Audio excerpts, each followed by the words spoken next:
സൂര്യനെല്ലിയിലെ ഒരു കിടുക്കൻ പ്ലാന്റേഷൻ ബംഗ്ലാവിലാണ് നമ്മളിപ്പോൾ ഉള്ളത്. അപ്പോൾ അതിൻ്റെ ഡീറ്റെയിൽസും കാര്യങ്ങളും വ്യൂസ് ഒക്കെ നമുക്കിപ്പോൾ കാണാം. ഗുണ്ടുമലയിലെ പ്ലാന്റേഷൻ ബംഗ്ലാവാണിത്. Okay, let's see.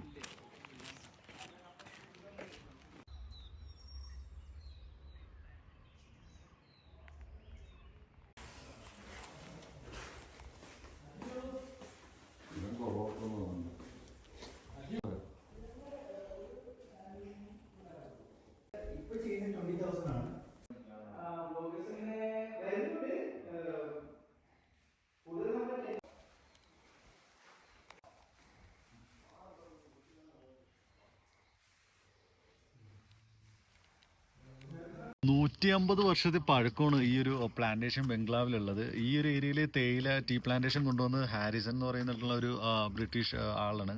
അപ്പോൾ ആളുടെ മാനേജർ താമസിച്ചിട്ടിരുന്നിട്ടുള്ള ഒരു ബിൽഡിംഗ് ആണിത്. അപ്പോൾ ഇതിപ്പോൾ റിനോവേറ്റ് ചെയ്തിട്ട് ഇവർ കൊടുക്കുന്നുണ്ട്. 10 ഗ്രാമിലൊക്കെ അവൈലബിൾ ആണ്. ഒരു ദിവസത്തിന് ഏകദേശം 20K ആണ് ഇതിൻ്റെ പ്രൈസ് പറയുന്നത്. ഏകദേശം ഫാമിലി ആണെങ്കിൽ 10 പേര്, അല്ലെങ്കിൽ ബാച്ചിലേഴ്സ് ആണെങ്കിൽ 8 പേരൊക്കെയാണ് പറ്റുന്നത്. അടിപൊളി വ്യൂ ആണ്. ഇവിടെ നമ്മൾ നോക്കിക്കഴിഞ്ഞാൽ ബാക്കിൽ ഇതാ ഒരു ഡാമും, പൊന്മുടി ഡാം, അത് ഏത് ഡാമാണ് അത്? ആനയിറങ്കൽ ഡാമും കാര്യങ്ങളൊക്കെയാണ്. പിന്നെ ഇതിനകത്താണെങ്കിൽ സ്പേഷ്യസ് ആയിട്ടുള്ള നല്ല അടിപൊളി കുറേ ഇതും, അങ്ങനെ നല്ലൊരു വൈബാണ് ഇവിടെ. ക്യാമ്പ് ഫയറിൻ്റെ ഏരിയയും കാര്യങ്ങളൊക്കെ ഉണ്ട്. ഇതിന്